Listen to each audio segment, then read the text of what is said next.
दोस्तों, आप सबको मेरा नमस्कार। हिंदी पाठशाला में आप सबका स्वागत है। आज हम कुछ सहायक क्रियाओं के बारे में जानकारी प्राप्त करेंगे। उनमें मुख्य रूप से लग, सक, चुक आदि सहायक क्रियाओं के बारे में जानेंगे। ಸ್ನೇಹಿತರೆ, ನಿಮ್ಮೆಲ್ಲರಿಗೆ ನಮಸ್ಕಾರ। ಹಿಂದಿ ಪಾಠಶಾಲೆಗೆ ನಿಮ್ಮೆಲ್ಲರಿಗೆ ಸ್ವಾಗತ। ನಾವು ಮಾತಾಡಬೇಕಾದ್ರೆ ಕ್ರಿಯೆಯ ಜೊತೆ ಕೆಲವು ಸಹಾಯಕ ಕ್ರಿಯೆಗಳನ್ನು ಬಳಸ್ತೀವಿ। ಮೈ ಕಾಮ್ ಕರ್ ಚುಕಾ ಅಂತ ಹೇಳ್ತೀವಿ, ಮೈ ಕಾಮ್ ಕರ್ನೆ ಲಗಾ ಅಂತ ಹೇಳ್ತೀವಿ। ಈ ರೀತಿ ಕೆಲವು ಮೈ ಕಾಮ್ ಕರ್ ಸಕ್ತಾ ಹೂँ ಅಂತ ಹೇಳ್ತೀವಿ। ನೋಡಿ, ಮೂರು ವ್ಯತ್ಯಾಸ ಇದೆ। ಮೈ ಕಾಮ್ ಕರ್ ಚುಕಾ, ಮೈ ಕಾಮ್ ಕರ್ ಸಕ್ತಾ ಹೂँ, ಮೈ ಕಾಮ್ ಕರ್ನೆ ಲಗಾ। ಒಂದರಲ್ಲಿ ಲಗಾ ಅಂತ ತೋರಿಸೋದ್ರಲ್ಲಿ ಕೆಲಸ ಬಿಗಿನ್ ಆಗ್ತಾ ಇದೆ, ಶುರು ಆಗ್ತಾ ಇದೆ ಅಂತ ಗೊತ್ತಾಗ್ತಾ ಇದೆ। ಮೈ ಕಾಮ್ ಕರ್ ಸಕ್ತಾ ಹೂँ ನಲ್ಲಿ ಸಕ್ ಅಂದರೆ ನನ್ನಿಂದ ಸಾಧ್ಯ, ಐ ಕ್ಯಾನ್ ಡೂ ದಿಸ್ ಅಂತ ಗೊತ್ತಾಗ್ತಾ ಇದೆ। ಹಾಗೆ ಚುಕ್ಕಲ್ಲಿ ಏನು ಗೊತ್ತಾಗ್ತಾ ಇದೆ, ಇಲ್ಲಿ ಕೆಲಸ ಕಂಪ್ಲೀಟ್ ಆಗಿದೆ ಅಂತ ಗೊತ್ತಾಗ್ತಾ ಇದೆ। आज हम देखेंगे कुछ सहायक क्रियाएं और उनका वाक्यों में प्रयोग कैसे कर सकते हैं। पहले लग सहायक क्रिया, ಮೂರು ಸಹಾಯಕ ಕ್ರಿಯೆಗಳ ಬಗ್ಗೆ ಹೇಳ್ತಾ ಇದ್ದೀನಿ। ಲಗ್ ಅಂದರೆ ಕೆಲಸ ಶುರು ಆಗೋದು, ಸ್ಟಾರ್ಟೆಡ್, ಬಿಗಿನ್ ಆಗೋದು, ಪ್ರಾರಂಭ ಆಗೋದು ಅಂತ ತಿಳ್ಕೋಬೇಕು। ಲಗ್ ಅದರದ್ದು ಏನೇನಿದೆ, ಯಾವ ಯಾವ ಸಂದರ್ಭದಲ್ಲಿ उसका हम प्रयोग करते हैं। कोई काम शुरू करते समय उसका प्रयोग करते हैं। दूसरा, मुख्य क्रिया के साथ प्रयोग करते हैं। सहायक क्रियाएं इसीलिए कहलाती है क्योंकि उनका प्रयोग मुख्य क्रिया के साथ में ही होती है। ಅಂದರೆ ಮೇಯ್ನ್ ವರ್ಬ್ ಏನಿರುತ್ತಲ್ಲ ಅದರ ಜೊತೆಯಲ್ಲಿ ಬರುತ್ತೆ। ಈಗೇನು, ಮೈ ಕಾಮ್ ಕರ್ತಾ ಹೂँ, ಅಲ್ಲಿ ಒಂದೇ ಕ್ರಿಯೆ ಇದೆ, ಕರ್ತಾ ಹೂँ, ಕರ್ ಅನ್ನೋದು ಕ್ರಿಯೆ ಗೊತ್ತಾಗಿದೆ। ಮೈ ಕಾಮ್ ಕರ್ ಸಕ್ತಾ ಹೂँ ಅಂತ ಏನಾದರೂ ಬಂದರೆ, ಮೈ ಕಾಮ್ ಕರ್ನೆ ಲಗಾ ಅಂತ ಬಂದರೆ, ಮೈ ಕಾಮ್ ಕರ್ ಚುಕಾ ಅಂತ ಬಂದರೆ, ಈ ಮೂರು ಏನು ಹೊಸದಾಗಿ ಸೇರಿಕೊಳ್ತು ಅದು ವಾಕ್ಯದ ಕೊನೆಯಲ್ಲಿ ಬರ್ತಾ ಇದೆ। ಹಮ್ ಉನ್ಕೋ सहायक क्रियाएं कहते हैं। ये मुख्य क्रिया की मदद के लिए आती है। ಇದನ್ನು ನಾವು ಬಳಸೋದೇನು, ಮುಖ್ಯ ಕ್ರಿಯೆಗೆ ಹೆಲ್ಪ್ ಆಗೋದಕ್ಕೆ ಬಳಸ್ತೀವಿ। ಅದರಿಂದ ನಮಗೆ ಬೇರೆ ಬೇರೆ ಪರಿಸ್ಥಿತಿಗಳು ಗೊತ್ತಾಗ್ತದೆ, ಸಿಚುವೇಶನ್ಸ್ ಚೇಂಜ್ ಆಗ್ತಾ ಹೋಗುತ್ತೆ। ಚುಕ್ಕ ಅಂದರೆ ಕಂಪ್ಲೀಟ್ ಆಗಿದೆ, ಲಗ ಅಂದರೆ ಶುರುವಾಗಿದೆ, ಹಾಗೆ ಸಕ್ ಅಂದರೆ ಐ ಕ್ಯಾನ್, ನನ್ನಿಂದ ಸಾಧ್ಯ ಅನ್ನೋ ಅರ್ಥ ಬರುತ್ತೆ ಅಂತ। ಕರ್ತಾ ಕೆ ಅನುಸಾರ ಬದಲ್ತಿ ಹೇ, ವೆರಿ ವೆರಿ ಇಂಪಾರ್ಟೆಂಟ್। ಇದರಲ್ಲಿ ನೋಡಿ, ನಾವು ಭೂತಕಾಲದಲ್ಲಿ ಮೈನೆ ಕಾಮ್ ಕಿಯಾ ಅಂತ ಯೂಸ್ ಮಾಡ್ತೀನಿ ಒಂದು ವಾಕ್ಯ। ಏನು, ನಾನು ಕೆಲಸವನ್ನು ಮಾಡಿದೆ। ಯಾವಾಗ ನಾನು ಅಲ್ಲಿ ಕೆಲಸ ಅಂತ ನೇ ಬರ್ತಾ ಇದೆ ಅದು ಭೂತಕಾಲದ ವಾಕ್ಯ ಅಂತ ಗೊತ್ತಾಗ್ತಿದೆ। ಆದರೆ ಭೂತಕಾल में जब हम चुक का प्रयोग करते हैं तब हम ನೇ का प्रयोग नहीं करते। ಅವಾಗ ಏನಾಗುತ್ತೆ, ಕರ್ತಾ ಯಾರಿರ್ತಾರೆ ಅದರ ಪ್ರಕಾರ ಚೇಂಜ್ ಆಗಬೇಕು। ಹೇಗೆ, ಮೈ ಕಾಮ್ ಕರ್ ಸಕ್ತಾ ಹೂँ, ಮೈ ಕಾಮ್ ಕರ್ ಚುಕಾ। ಚುಕಾ ನೋಡಿ, ಮೈನೆ ಕಾಮ್ ಕಿಯಾ ಭೂತಕಾಲ का वाक्य, ಮೈ ಕಾಮ್ ಕರ್ ಚುಕಾ ಅದು ಪಾಸ್ಟ್ ಟೆನ್ಸಲ್ಲೇ ಇದೆ। ಚುಕ್ ಬಂದು ಸಹಾಯಕ ಹೆಲ್ಪಿಂಗ್ ವರ್ಬ್ ಬಂದಿದ್ರಿಂದ ಏನಾಯಿತು, ಅಲ್ಲಿ ನೇ का प्रयोग हम नहीं कर सकते। ಮೈನೆ ಕಾಮ್ ಕರ್ ಚುಕಾ ಅಂತ ಹೇಳೋ ಹಾಗಿಲ್ಲ, ರಾಂಗ್ ಆಗುತ್ತದು।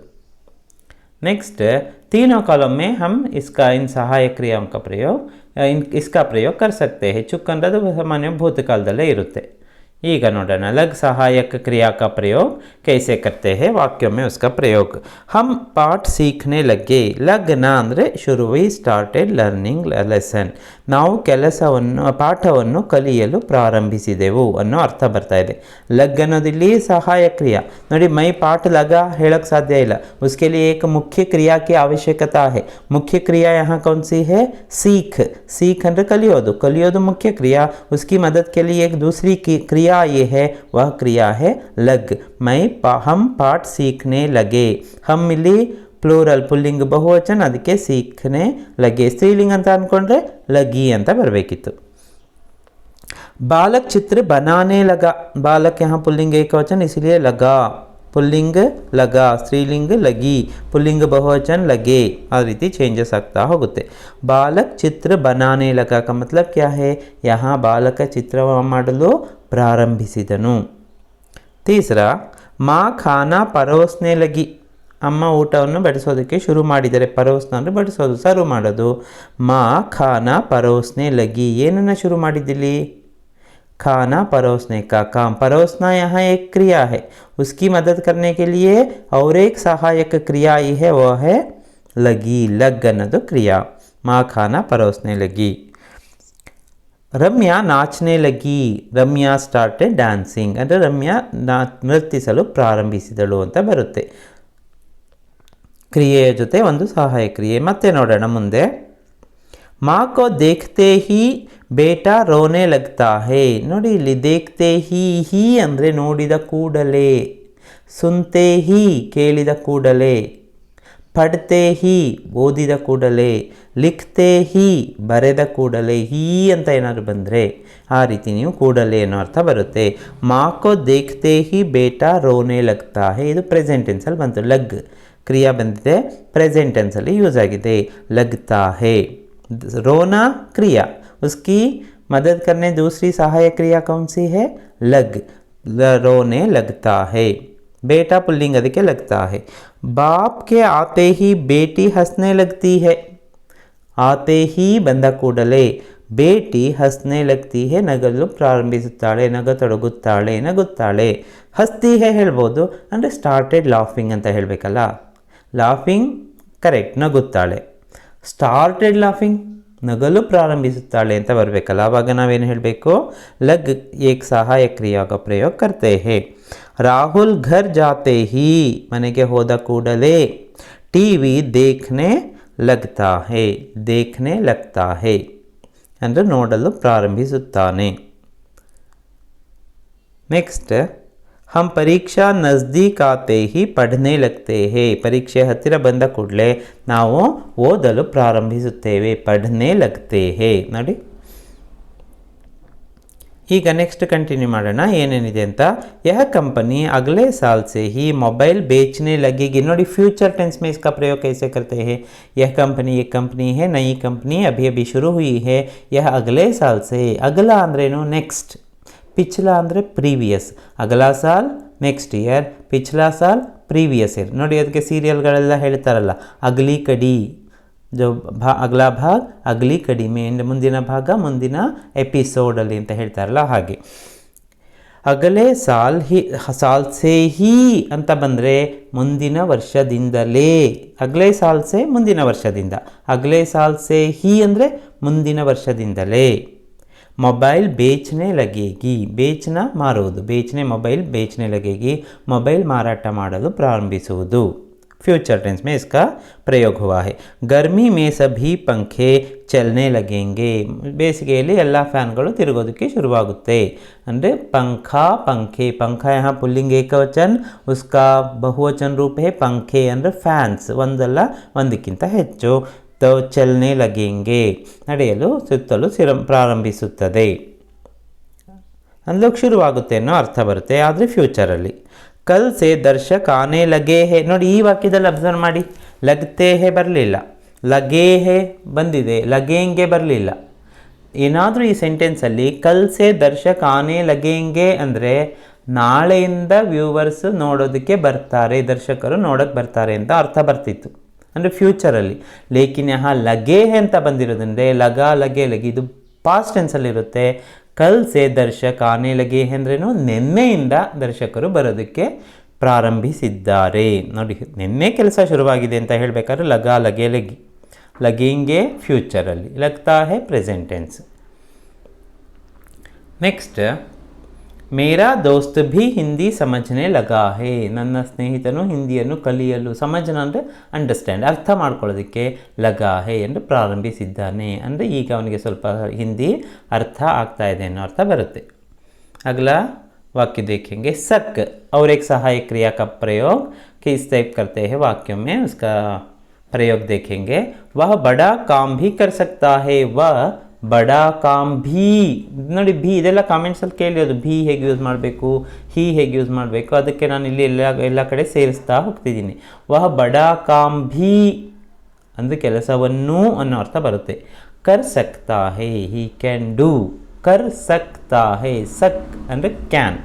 ನಾವು ಇಂಗ್ಲೀಷಲ್ಲಿ I can do this, she can do C, he can do this ಎಲ್ಲೆಲ್ಲಿ ಬರುತ್ತೆ ಅಲ್ಲಿ ಕ್ಯಾನ್ ಕ್ಯಾನ್ ಕ್ಯಾನ್ ಏನಿದೆ ಅಲ್ಲೆಲ್ಲ ಸಕ್ ಸಕ್ ಸಕ್ ಅನ್ನೋ ಬರ್ತವೆ. नहीं कर सकता, ही कांट डू दिस ಅಷ್ಟೇ. ವಹ ಬಡಾ ಕಾಮ್ ಭೀ ಕರ್ ಸಕ್ತಾ ಹೇ ಅಂದರೆ ಅವನು ದೊಡ್ಡ ಕೆಲಸವನ್ನು ಮಾಡಬಲ್ಲನು, ಅವನಿಂದ ಸಾಧ್ಯ ಅನ್ನೋ ಅರ್ಥ ಬರುತ್ತೆ. ಕ್ಯಾ ತುಮ್ನೆ ದೇಖಾ, ನೀನು ನೋಡಿದ್ಯಾ, ನೋಡಿ ನೀನು ನೋಡಿದ್ಯಾ, ಕೇಳಿದ್ಯಾ. ಹೋಗಿದ್ಯಾ, ಕ್ಯಾ ತುಮ್ ಗಯೇ ಥೇ, ನೀನು ಅಲ್ಲಿ ಹೋಗಿದ್ಯಾ, ಕ್ಯಾ ತುಮ್ ವಹಾ ಗಯೇ ಥೇ, ನೀನು ಅಲ್ಲಿ ಹೋಗಿದ್ಯಾ, ನೀನು ಬಂದಿದ್ಯಾ, ಕ್ಯಾ ತುಮ್ ಆಯೇ ಥೇ, ಆ ರೀತಿ ನಾವು ಕೇಳಬೇಕಾಗುತ್ತೆ.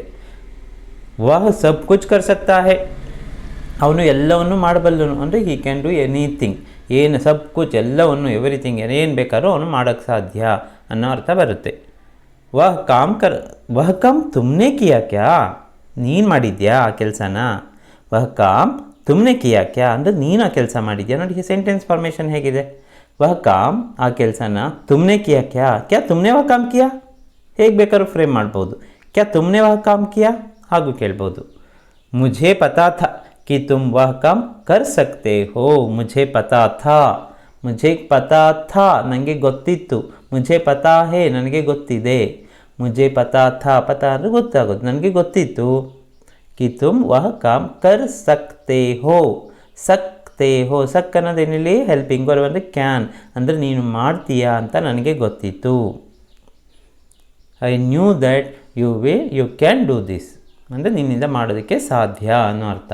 ಸಿರ್ಫ್ ವಹಿ ಆದ್ಮಿ ತುಮ್ಹಾರಿ ಮದದ್ ಕರ್ ಸಕ್ತಾ ಹೈ, ಸಿರ್ಫ್ ವಹಿ ಆದ್ಮಿ, ವಹಿ ಅಂದರೆ ದಟ್ ಪರ್ಸನ್ ಓನ್ಲಿ, ಅದೇ ಮನುಷ್ಯ ಮಾತ್ರ ತುಮ್ಹಾರಿ ಮದದ್ ಕರ್ ಸಕ್ತಾ ಹೈ. ನೀವು ಮುಂದಕ್ಕೆ ಬೇಕಾದ್ರೆ ಸೆಂಟೆನ್ಸ್ ಉದ್ದ ಮಾಡ್ಬೋದು. ಜೋ ತುಮ್ಹಾರೆ ಘರ್ ಕೆ ಸಾಮ್ನೆ ಹೈ, ಯಾ ಜೋ ತುಮ್ಹಾರೆ ಸಾಥ್ ಕಾಮ್ ಕರ್ತಾ ಹೈ, ಜೋ ತುಮ್ಹಾರೆ ಸಾಥ್ ಪಢಾಯಿ ಕರ್ತಾ ಹೈ. ಆ ರೀತಿ ಸೆಂಟೆನ್ಸನ್ನು ನಾವು ಜೋ ಅನ್ನೋದನ್ನು ಸೇರಿಸಿ ವಾಕ್ಯವನ್ನು ನಾವು 2 ವಾಕ್ಯನ ಸೇರಿಸ್ಬೋದು. ಮದದ್ ಕರ್ ಸಕ್ತಾ ಹೈ. ಅಗಲ ಈಗ ನೋಡೋಣ ಚುಕ್ ಅಂತ ಅಂದ್ಕೊಳ್ಳೆ ಏನು, ಕಂಪ್ಲೀಷನ್ ಅಂದರೆ ಮುಗಿದಿರೋದ್ರ ಬಗ್ಗೆ, ಸಂಪನ್ನ ಹುವಾ ಹೈ ಅದರ ಬಗ್ಗೆ ಹೇಳೋದಕ್ಕೆ. ಇದನ್ನು ಭೂತಕಾಲದಲ್ಲಿ ಯಾವ ರೀತಿ ಬರುತ್ತೆ ನೋಡೋಣ. ಅಂಗ್ರೇಜೋಂ ಕೆ ಕಾರಣ್ ಹಮ್ ಬಹುತ್ ಭುಗತ್ ಚುಕೆ ಹೇ, ಅಂಗ್ರೇಜೋಂ ಕೆ ಕಾರಣ್ ಬ್ರಿಟಿಷರ ಕಾರಣದಿಂದ, ಹಮ್ ಬಹುತ್ ಭುಗತ್ನ ಅಂದರೆ ಅನುಭವಿಸೋದು ಅಂದರೆ ತುಂಬ ಕಷ್ಟ ಅನುಭವಿಸಿದ್ದೀವಿ ಅನ್ನೋ ಹೇಳಬೇಕು. ಭುಗತ್ ಚುಕೆ ಹೇ ಅಂದರೆ ತುಂಬ ಅನುಭವಿಸ್ಬಿಟ್ಟಿದ್ದೀವಿ ಅಂದರೆ ಏನರ್ಥ, ಹಿಂದೆ ಆಗಿರೋ ಘಟನೆ ಬಗ್ಗೆ ಹೇಳ್ತಾ ಇದ್ದೀವಿ. ಯಹಾ ಕಭಿ ಹಮ್ ನೇ ಕಾ ಪ್ರಯೋಗ್ ನಹಿ ಕರ್ತೆ, ಚುಕ್ ಕ್ರಿಯಾ ಕೆ ಸಾಥ್ ಭಿ ನೇ ಕಾ ಪ್ರಯೋಗ್ ನಹಿ ಹೋತಾ, ಭೂತಕಾಲದಲ್ಲೇ ಇರುತ್ತೆ, ಪಾಸ್ಟ್ ಟೆನ್ಸಲ್ಲೇ ಇರುತ್ತೆ, ಅಲ್ಲಿ ಸಕರ್ಮ ಕ್ರಿಯಾ ಇದ್ದರೂ ಅಲ್ಲಿ ನೇ ಬರೋ ಹಾಗಿಲ್ಲ, ಕ್ಯೂಂಕಿ ವಹಾ ಚುಕ್ ಏಕ್ ಸಹಾಯಕ ಕ್ರಿಯಾ ಕಾ ಪ್ರಯೋಗ್ ಹಮ್ನೆ ಕಿಯಾ ಹೇ.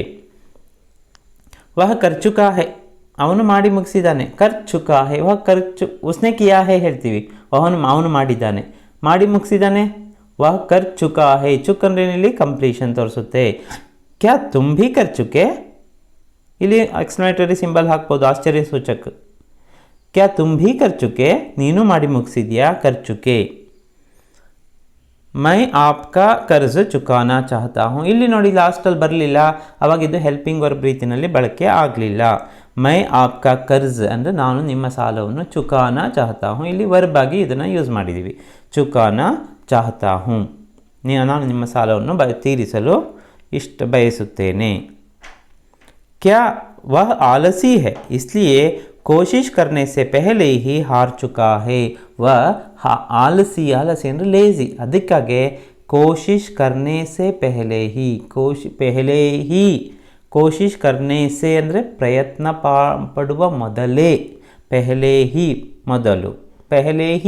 ಮೊದಲೇ, ಹಾರ್ ಚುಕಾ ಹೈ ಸೋತ್ಬಿಟ್ಟಿದ್ದಾನೆ ಅಂದರೆ ಪ್ರಯತ್ನ ಮಾಡೋಕ್ಕೆ ಮುಂಚೆ ನಾವು ಯಾವತ್ತೂ ಸೋಲನ್ನು ಒಪ್ಕೋಬಾರ್ದು. ಅಯ್ಯೋ ಹಿಂದಿ ಕಲಿಯೋದು ಕಷ್ಟ ಆಗ್ತಿದೆ ಅಂತ ಪ್ರಯತ್ನನೇ ಮಾಡ್ದಲೇ ಯಾವತ್ತೂ ನಾವು ಕೈ ಬಿಡಬಾರ್ದು. हमें हमेशा कोशिश करती रहनी चाहिए, क्योंकि इसीलिए कहते हैं ना, कोशिश करने वालों की कभी हार नहीं होती. आप सबने यह सुना है. ओके, आप सबको धन्यवाद. अगला भाग हम अगली वीडियो में देखेंगे. नमस्कार.